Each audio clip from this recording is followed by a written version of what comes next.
Erilaiset smoothiet on ihan huippuja aamupaloja, etenkin jos sulla on kiire tai sua ei huvita laittaa mitään sen kummempaa.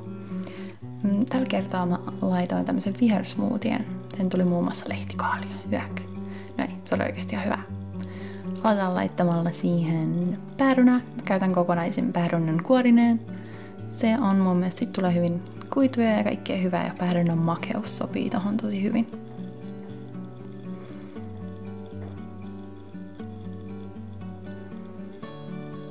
Lehtikaali on se, mikä tekee tästä koko komeudesta vihreän. Mun mielestä lehtikaali on yllättävän mieto, se sopii tosi hyvin smoothieihin ja tämmöiseen. Toinen hyvä lehtivihreä on esimerkiksi pinaatti.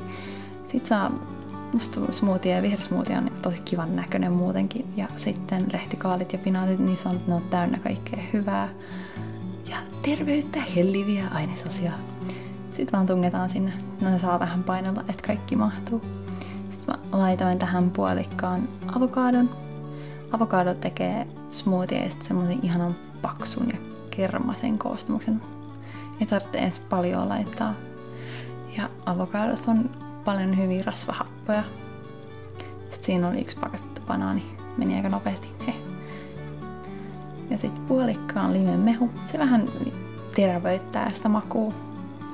Ja päälle loraus. Vähän isompikin loraus. Mantelimaitoa. Se tekee siitä kivan juoksevaa. Ja sitten koko komeus iloiseksi sotkuksi.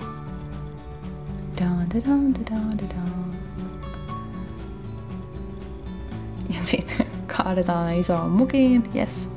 Tai 2 pienempään, käytä mielikuvitustasi. Ja koristele loistavaan tyyliin. Musta olisi varmaan pitänyt tulla baarimikko. Ihan selkeästi. No, ikinä ei ole liian myöhäistä. Ei.